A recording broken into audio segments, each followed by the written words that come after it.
Notre confrère Raouf Harzallah raconte son échange avec le ministre de la Communication actuel, Mohamed Mziane. Un ministre clownesque, un clown qui amuse la galerie, qui n'a ni les prérogatives, ni les attributions. Il s'est adressé au ministre de la Communication de façon totalement légitime pour essayer de comprendre ce que le ministre pourrait parler au ministère de la Justice. Il lui a ramené enfin l'information. Qu'est-ce que vous reprochez à ce journaliste algérien et pourquoi il est placé sous ISTN? Le ministre de la Communication, Mohamed Mziane, qu'est-ce qu'il lui dit? Oh, ne t'inquiète pas, ne t'en fais pas, patiente. 40% des Algériens sont placés sous ISTN. 40% d'Algériens sont placés sous ISTN. Alors, Harzallah le dit dans son témoignage que je vous invite à revoir. فقال لي مازحا أو لا أدري قال لي ما تخافش أكثر من 40% من الجزائريين ممنوعين من السفر. لا. En réalité, Mohamed Mziane, il ne plaisante pas. Parce qu'effectivement, Mohamed Mziane ne voulait pas plaisanter. Il ne rigolait pas. Il dit une vérité. Je crois vraiment que Mohamed Mziane, il a la bonne information. Effectivement, je pense qu'aujourd'hui, 40% des Algériens et des Algériens ne peuvent pas quitter le pays parce qu'ils font l'objet d'une ISTN. Tu n'es pas en prison, mais je t'emprisonne autrement. En t'empêchant de voyager, en empêchant tout contact avec l'étranger. Notre confrère Raouf Harzallah raconte son échange avec le ministre de la Communication actuel, Mohamed Mziane. Le fameux Mohamed Mziane, que nous qualifions nous à Algéripad comme étant un ministre clownesque, un clown qui amuse la galerie, qui n'a ni les prérogatives, ni les attributions, ni les qualités requises, ni la moindre compétence, ni la moindre préqualification qui pourrait lui permettre d'être ministre de la République algérienne.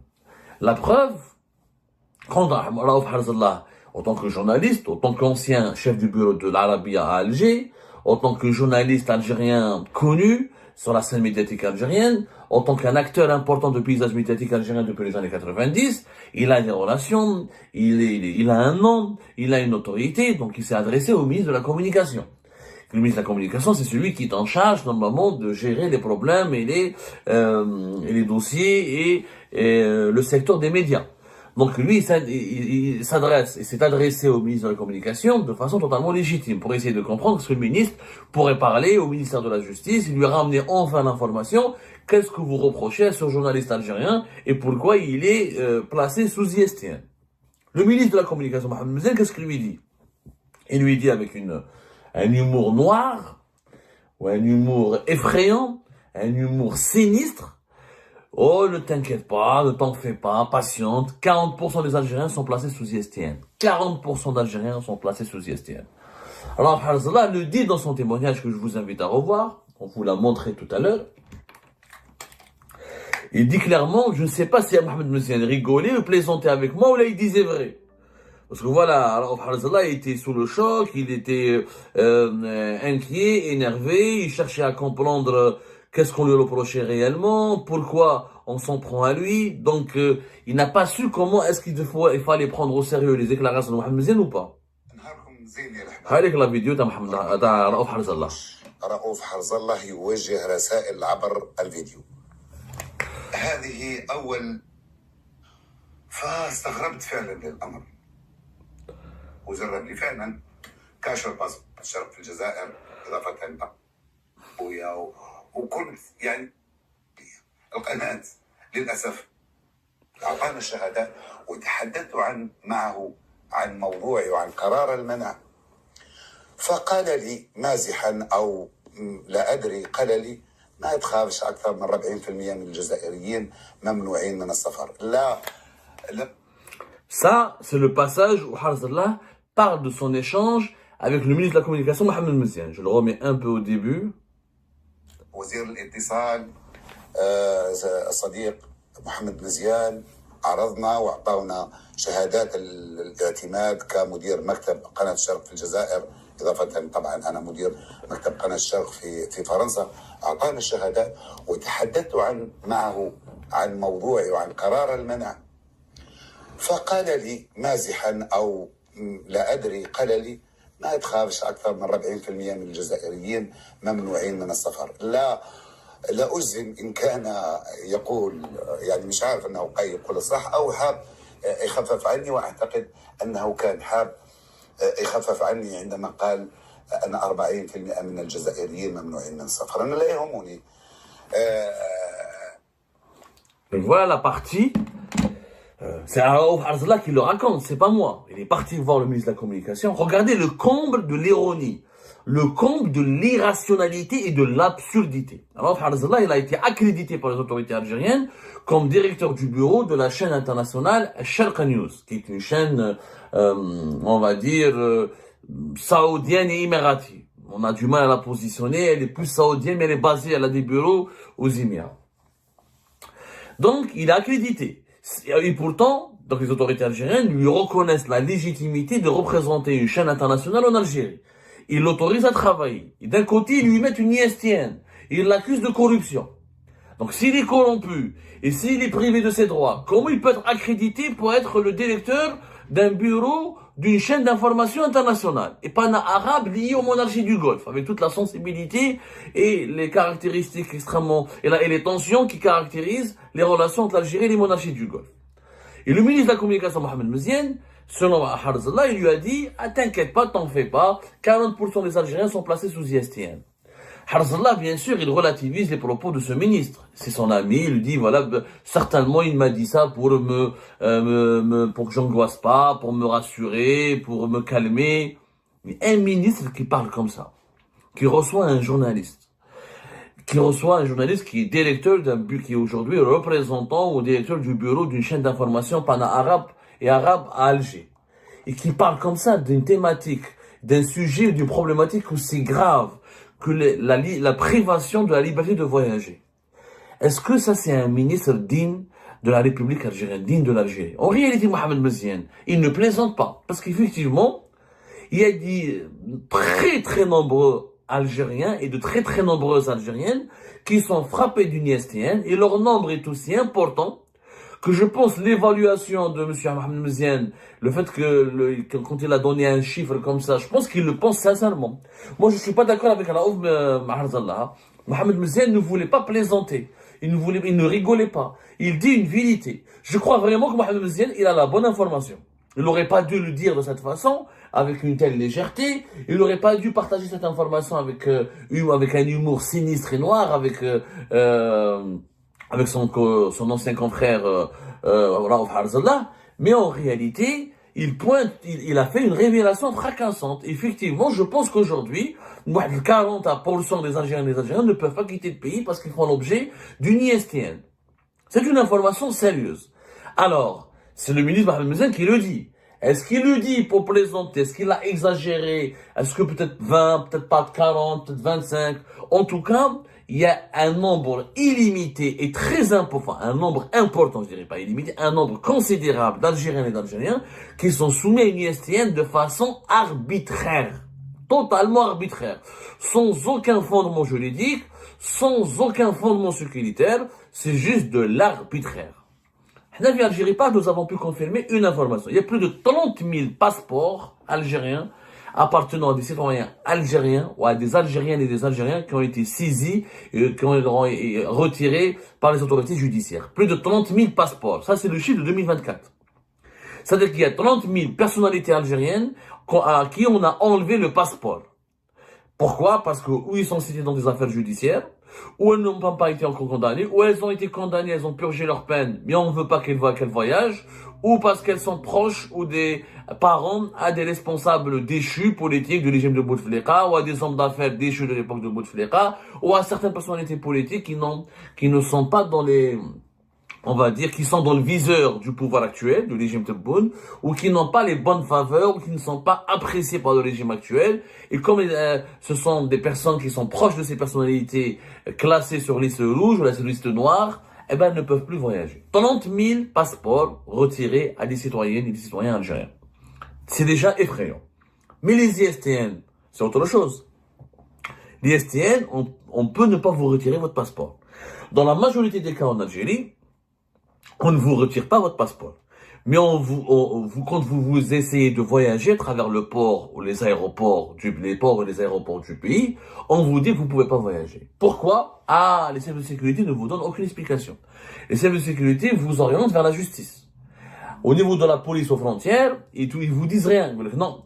Certains policiers, si vous tombez sur des agents gentils et bienveillants et fils de bonne famille ou des filles de bonne famille au sein de la police aux frontières, au sein de la PAF, ils vous disent voilà, le tribunal qui nous a communiqué votre nom pour qu'on vous empêche de quitter le pays et qu'on vous place sous ISTN, interdiction de sortie du territoire national.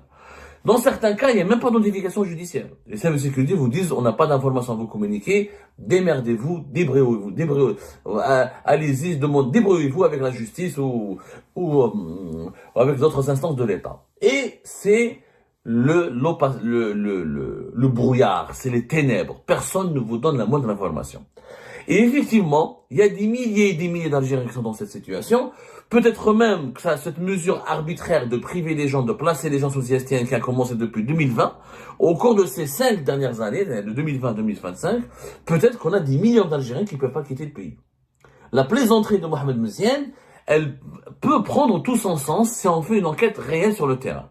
D'abord, j'explique que dit la loi algérienne. Il faut savoir que l'article 49 de la Constitution algérienne dit clairement que le droit d'entrée et de sortie du territoire national est garanti. La liberté de circulation est garantie à toutes les Algériennes et les Algériens. Au nom de l'article 49.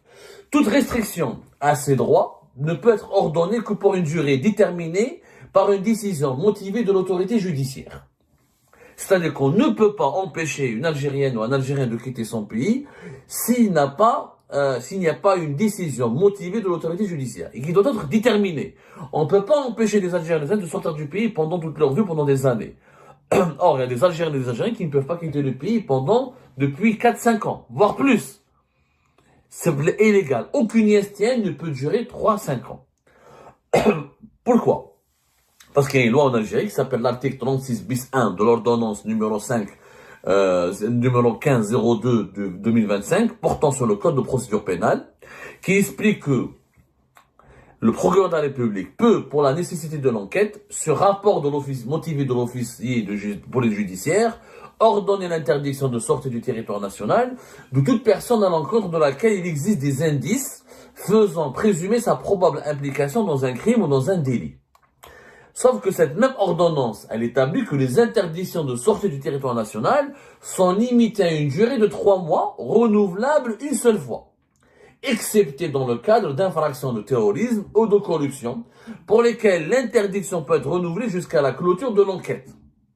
C'est également le procureur de la République qui peut être chargé de la levée de ces interdictions de sortie du territoire national. Donc, la loi algérienne, elle est claire, il faut une décision judiciaire motivée. Cette décision judiciaire, elle peut uniquement durer 3 mois, renouvelable une seule fois, pour n'importe quel crime et délit, sauf les affaires de terrorisme et les affaires de corruption, où les ISTN peuvent être renouvelés jusqu'à la clôture de l'enquête. La clôture de l'enquête. Ça ne veut pas dire toute la vie. Dans le cas de Harzallah, il n'a rien reçu de la part du procureur de la République, rien reçu de la part de la justice. Il est parti lui-même s'enquérir auprès de la justice. On lui a dit une affaire de corruption. Donc, comme c'est une affaire de corruption, il peut être soumis à une ISTN jusqu'à la fin de l'enquête. Mais l'enquête, elle a commencé quand?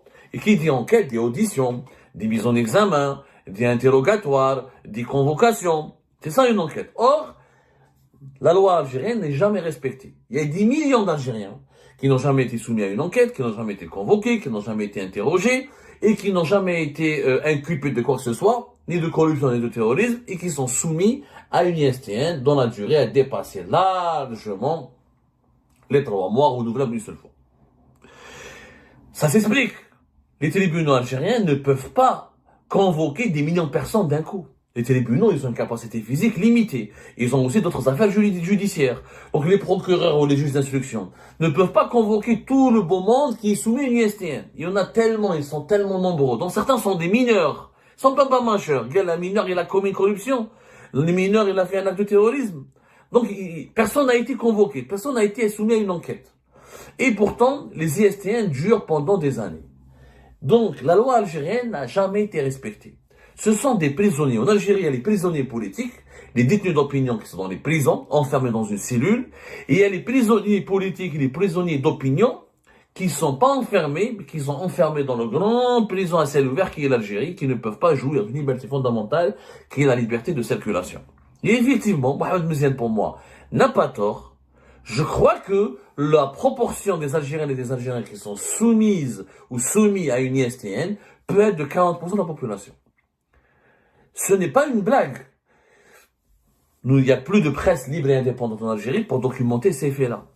Mais s'il y avait une presse libre, on envoie des reporters à l'aéroport international d'Alger, à côté avec la PAF pour les accompagner, et prenez les témoignages chaque jour des personnes qui sont renouvelées parce qu'ils ont une ISTN. Chaque jour, un nombre important d'Algériens découvrent, parce qu'il n'y a pas de notification, il n'y a pas d'information, il n'y a pas de convocation, il n'y a rien, il n'y a aucune notification préalable, donc il y a des Algériens et des Algériens qui découvrent qu'ils font l'objet d'une ISTN le jour de leur voyage.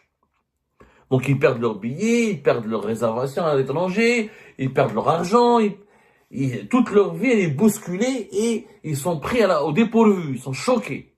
C'est le cas de plusieurs personnes que je connais. Et c'est ça le malheur de ce pays aujourd'hui.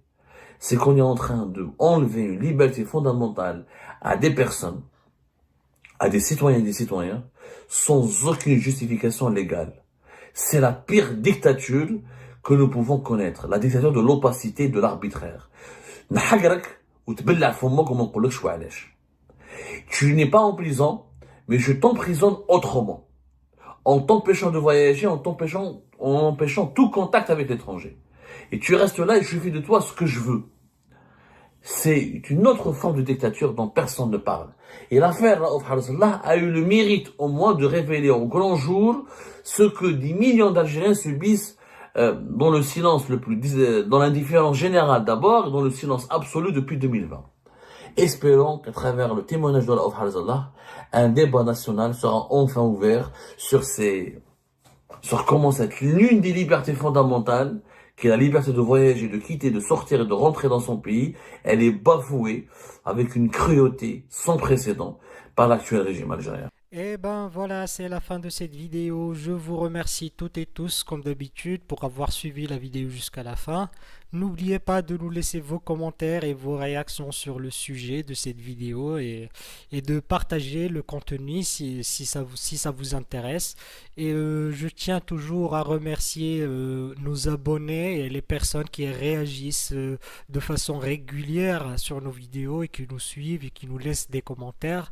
Donc merci beaucoup pour votre dynamisme et pour votre sens de partage et de discussion. Donc voilà, sans vous, ce contenu n'a pas vraiment de valeur sans cette communauté qui ne cesse de s'accroître. Donc merci beaucoup et à la prochaine dans une nouvelle vidéo. Au revoir.